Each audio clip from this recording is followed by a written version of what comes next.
Paseo de la Emperatriz, después nombrado Paseo de la Reforma, para comunicar Chapultepec con la ciudad.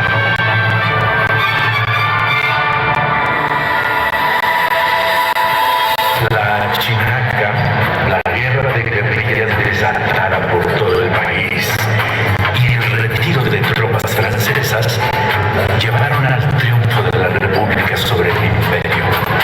El 15 de julio de 1867, Benito Juárez desfila entre vítores y flores rumbo al Zócalo.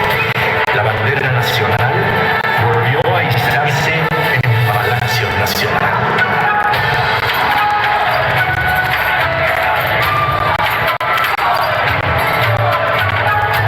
Después de muchos enfrentamientos entre los liberales, Porfirio Díaz ganó la guerra civil contra el gobierno de Sebastián Lerdo de Tejada, tomando el poder durante los siguientes 35 años, tiempo en el que la población de la ciudad se duplicó, llegando a 500,000 de habitantes.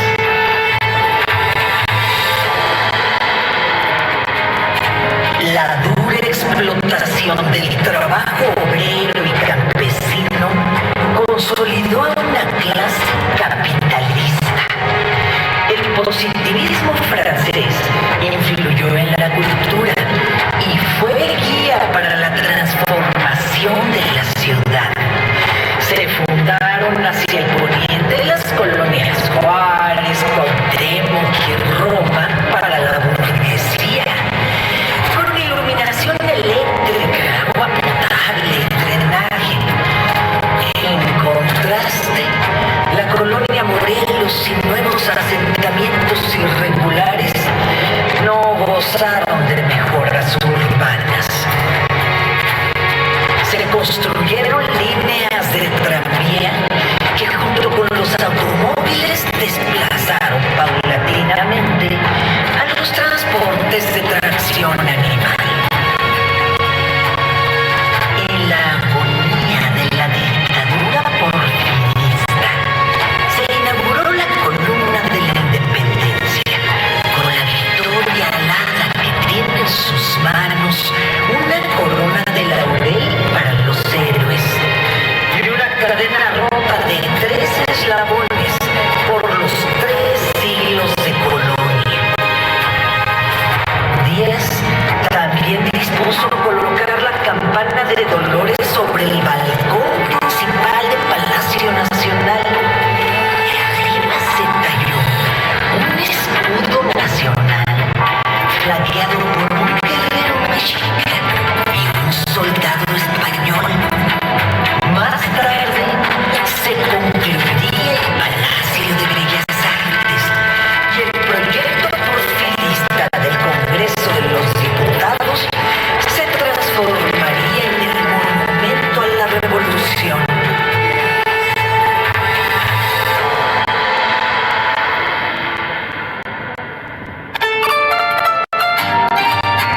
La Revolución Mexicana vino del norte, pero las primeras ideas de transformación se escribieron en la Ciudad de México, en las páginas de periódicos como El Hijo del Aguizote, Las Hijas del Anáhuac y Regeneración.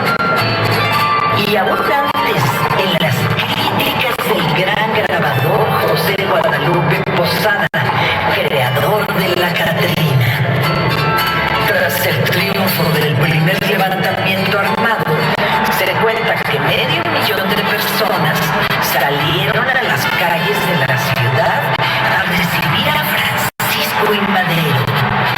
La multitud celebró en el Zócalo el fin de la dictadura y el triunfo del prócer de la democracia.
por las noches se veían en la ciudad hogueras quemando cuerpos insepultos. Finalmente, el responsable militar de la defensa maderista, Victoriano Huerta, traiciona al presidente y el golpe se consuma. Madero y Pino Suárez son detenidos en Palacio Nacional y asesinados detrás de la penitenciaría del Lecumberri.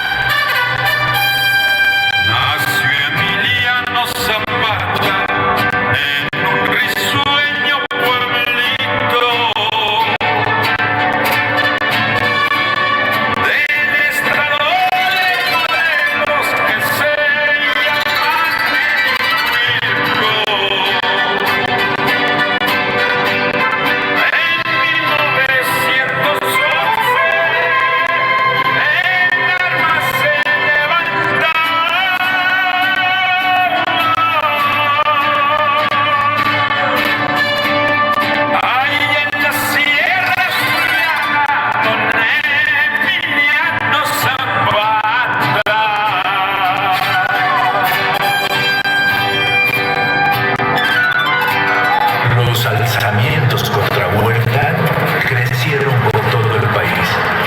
La revolución vivió los meses más cruentos hasta la derrota definitiva del viejo ejército porfirista a manos de la División del Norte. En un año, la Ciudad de México vive la entrada y salida de 7 ejércitos.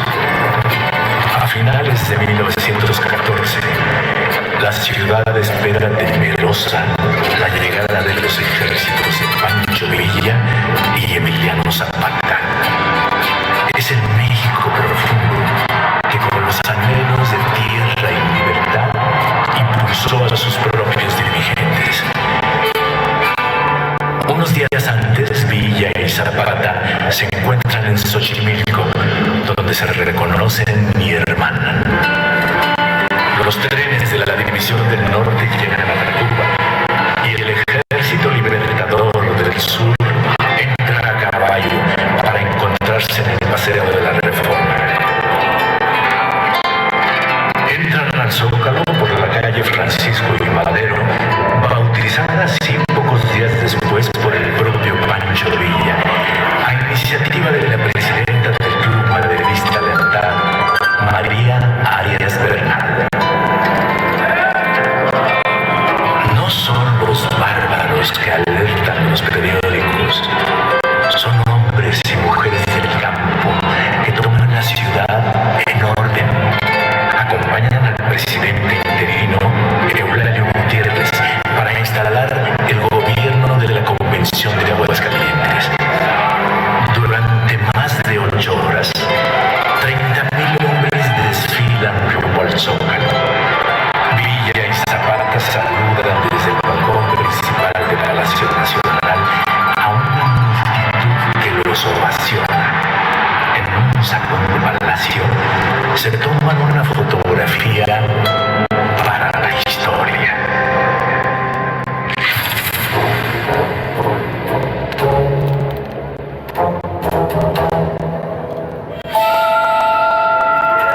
Esos años turbulentos fueron aprovechados por los propietarios de las vecindades de la ciudad para aumentar las rentas de forma desorbitada. En 1922, un grupo de jóvenes comunistas promueve la organización de un sindicato de inquilinos. En un hecho inédito para la ciudad, durante varios meses, unos 30,000 habitantes de más de 2,000 vecindades se niegan a pagar las rentas. El gobierno obregonista finalmente apoya a los propietarios y la represión termina por derrotar la huelga inquilinaria.